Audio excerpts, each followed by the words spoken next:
रख लूंगी और ऐसे जिंदगी गुजारूंगी। मैं तो कहती हूँ माँ जी छोड़िए इनका एहसान, दूसरी नौकरानी रख लेते हैं कल से। दूसरी नौकरानी क्यों? अगर नौकरानी आ गई तो ये महारानी दिन भर हाथ में हाथ धरे बैठी रहेगी। आदर्श भैया इस घर में सबसे कम पैसे देते हैं, तो उन पैसों की कमी को पूरी करने के लिए सीता भाभी का फर्ज है कि वो हर वक्त काम करे, झाड़ू पोछा लगाए, खाना पकाए, बड़ों की सेवा करे, वो भी खामोशी से, जैसे बड़े घरों की बहू क्या करती है। मगर इनको बड़े घर की बहू की तरह काम करना कहाँ आता है?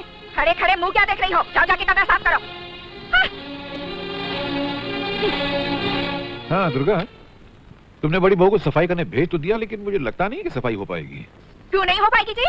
क्योंकि अगर वो इस घर को शीशे की तरह चमका भी देगी तो भी तुम्हें हर कोने में कचरा और मैल नजर आएगा। जरा मुझे भेज आती हूँ, मुझसे ही लोग मुझ बेचारी को डंक मारते हैं। मैं कह देती हूँ जी, मुझे इस घर में नहीं रह जाएगा। आप अभी और इसी वक्त फैसला कर लो। क्या तुम सचमुच में नहीं रहोगी? ठीक, तो तुम आओ मेरे।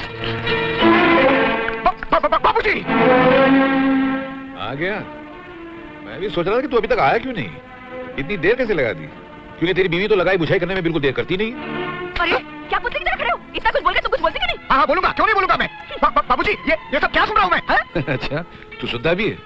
क्या सुना तूने? वो मेरा मतलब है कि तुम चुप रहो जी, मैं बोलती हूँ। आपने मुझे कितनी बातें सुना डाली, जो मन में आया बोलते चले गए, और वो भी इसके लिए जिसकी इज्जत हमारे घर की नौकरानी के बराबर भी नहीं। गलती इसकी थी और आपने मेरी इज्जत मिट्टी में मिला दी। है बहू, मेरे पास अल्फाज नहीं, इतनी बड़ी भूल हो गई मुझसे। आज तो आपने मान लिया कि आपसे भूल हो गई। हाँ अंधा हूं ना, देख नहीं सकता था कि तुम मुझसे कितने फासले पर खड़ी हुई थी। अगर तुम मेरे करीब होती ना तो जानती हो मैं क्या करता? तुम्हारे इन गालों पे सन्नाटेदार थप्पड़ रख के देता। बेटे के सामने बहू पर हाथ उठाओगे? जिसकी कमाई के पैसों से घर चलता है। ये क्या घर चलाएगा? आज के बाद मैं घर चलाऊंगा। तुम घर चलाओगे?